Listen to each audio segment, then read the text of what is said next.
Coucou à tous, bienvenue, c'est Algérienne dans la cuisine turque. Mademoiselle Fatma voulait faire des feuilles de vigne, donc les sarma. Vu qu'elle fait le ramadan, elle a des envies. Donc on va lui faire ça. Alors, la farce, j'ai pris un verre. Donc le verre d'eau, il fait 230 ml. Donc un verre de riz et un demi-verre de bourgoule que j'ai rincé, que j'ai mis là. 2 oignons avec une botte de persil et 2 gousses d'ail que j'ai râpé tout ensemble comme vous pouvez le voir ici. Ici j'ai à peu près 200 à 300 g de viande hachée, une cuillère à soupe de concentré de tomate et une cuillère à soupe de concentré de poivron. Voilà. Et en épices, je vais avoir du sel, du paprika, du piment de paillettes, un peu de poivre et de la menthe sèche. Et bien sûr, il va me falloir de l'huile, donc un verre à thé d'huile. Le verre fait 125 ml.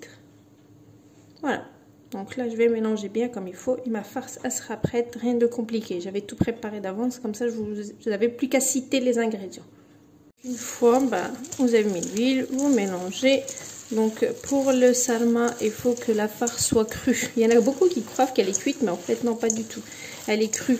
Donc vous mettez tous les ingrédients comme ça. Vous mélangez bien votre farce. Il faut vraiment qu'elle est bien mélangée. Et ensuite, vous prenez vos feuilles de vigne et on commence à remplir. Ok. Donc, une cuisson de 45 minutes après, voire 1 heure. Et ça sera bon.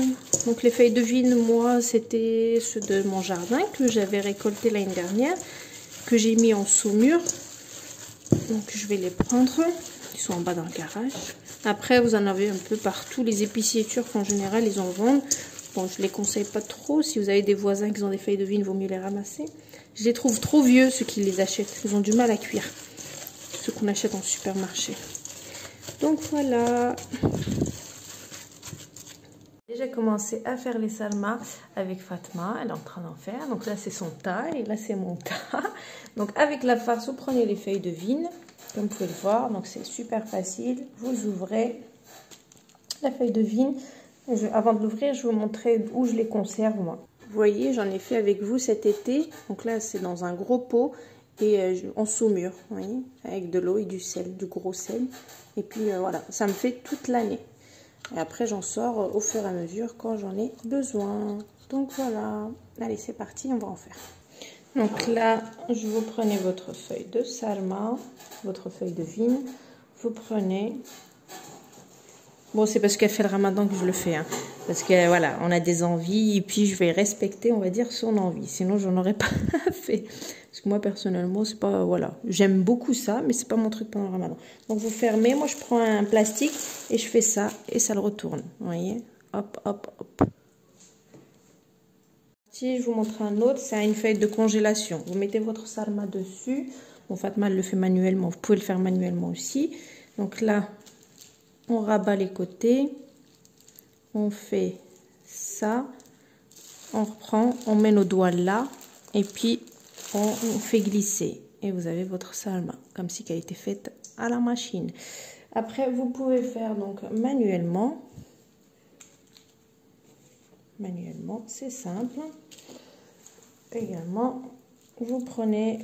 votre farce, vous tournez comme ceci, vous faites ça et par contre vous fermez tout en serrant et vous avez votre salma également. Voilà, donc je vais finir tout ça et ensuite on va passer à la cuisson. Restez connectés. Fatma, tu fais un coucou. Fatma fait du salma là-bas aussi et voilà. Une fois que vous avez fini tous vos salmas comme ça là, moi je prends voilà une petite casserole. Vous pouvez mettre les feuilles de salma usées ou vous pouvez mettre des patates coupées, des oignons coupés. En fait, pourquoi ils mettent ça les Turcs en dessous? Pour que justement, en fait, si vous l'oubliez ou ça cuit, ça crame pas en fait les salmas, ça va cramer. Voilà, c'est une protection. Ça va cramer les autres trucs, mais pas ça. Et moi, j'ai eu le privilège, je sais plus, c'est qui m'avait envoyé ça. C'était suite à un partenariat en fait. Tu mets ça et tu poses par-dessus les salmas. Et ça en fait, vu qu'il y a une épaisseur, et ben ça risque pas de cramer. Donc voilà, je vais les superposer bien comme il faut.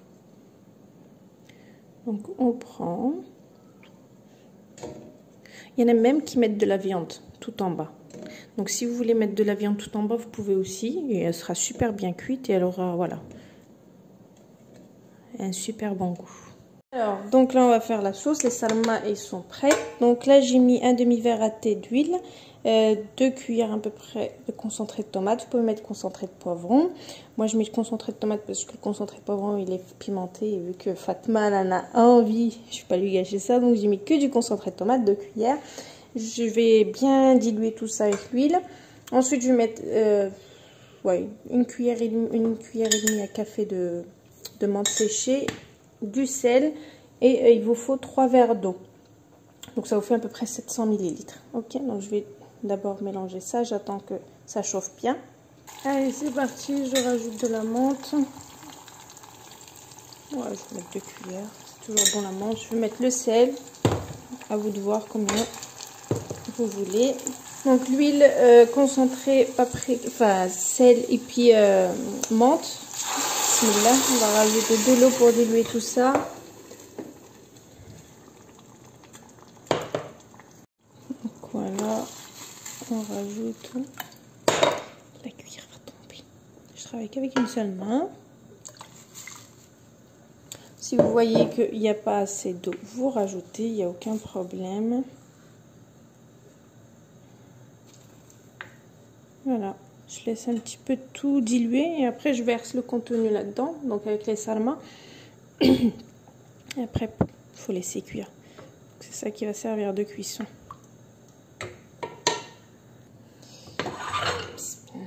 Donc là, je verse par-dessus. Donc si vous en faut encore, vous en mettez encore de l'eau. En général, quand la marmite elle est bien haute, il faut encore un peu d'eau. Il me reste un petit peu de sauce tomate. Je vais la diluer encore avec de l'eau. Allez, c'est parti. Je rajoute. Il faut vraiment que ça arrive au niveau des sarmas en fait. Voilà, là c'est parfait. Je disais, il faut vraiment que ça arrive au niveau des sarmas. Vous voyez, et là c'est parfait. On aperçoit l'eau pratiquement, donc c'est parfait. Donc moi je vais rajouter des rondelles de citron comme ça, du narikshissé, la mélasse de grenade aussi. Je rajoute de la mélasse. J'arrive pas à appuyer. Et voilà, c'est prêt pour cuire. Donc moi je vais mettre ma pierre de sarma par-dessus comme ça. En fait la pierre à sarma, ça évite que vos sarma ils bougent. Si vous n'avez pas, vous prenez une assiette et vous la retournez sur son dos comme ça. Ok? Et vous la laissez par-dessus. Donc moi j'ai ma pierre de sarma, donc je la laisse comme ça, je ferme et je laisse cuire. Mais vous, comme je vous dis, si vous n'avez pas la pierre, on n'a pas toute la pierre, moi aussi ça fait pas longtemps, ça fait 2-3 ans que je l'ai, et ben vous prenez l'assiette et vous la retournez et vous laissez cuire, comme ça évite que vos sarma bougent. Voilà, allez c'est parti pour une cuisson très douce, 45 minutes, 1 heure, ça sera parfait. Là je viens de retourner les sarma, ils sont cuits, donc comme je vous ai dit à peu près... le temps que je vous ai dit, 45 minutes, 1 heure, et c'est perfecto. Et voilà tout. Il n'y a plus qu'à déguster. Fatma va être contente, elle va être trop contente. Donc voilà, bon sarma, maison, ils sont super bien cuits, regardez, nickel. C'est ça l'avantage d'avoir des feuilles de vigne maison, parce que ça cuit super vite, ils sont tasés comme ils disent les Turcs, ils sont frais, donc franchement c'est le bon truc quoi. Donc si vous arrivez à faire votre plein tous les ans, faites-le comme moi et vous allez voir, vous allez être ravis. Donc voilà, je vous poste la recette malgré qu'elle est déjà postée, vous allez kiffer, en tout cas testez-la, vous allez kiffer. Voilà. Je sais que c'est le ramadan, on a des envies, mais je voulais juste vous montrer, regardez comment ça se casse tout seul, comment c'est fondant, la cuisson à l'intérieur. C'est vraiment the delicious, franchement, parfait. Ça passe bien. Bon, à vrai dire, je le fais pas pendant le ramadan en temps normal, mais là, vu que ma fille est jeune, hein, on donne, on lui fait ce qu'elle a envie. Voilà, allez, bonne réalisation.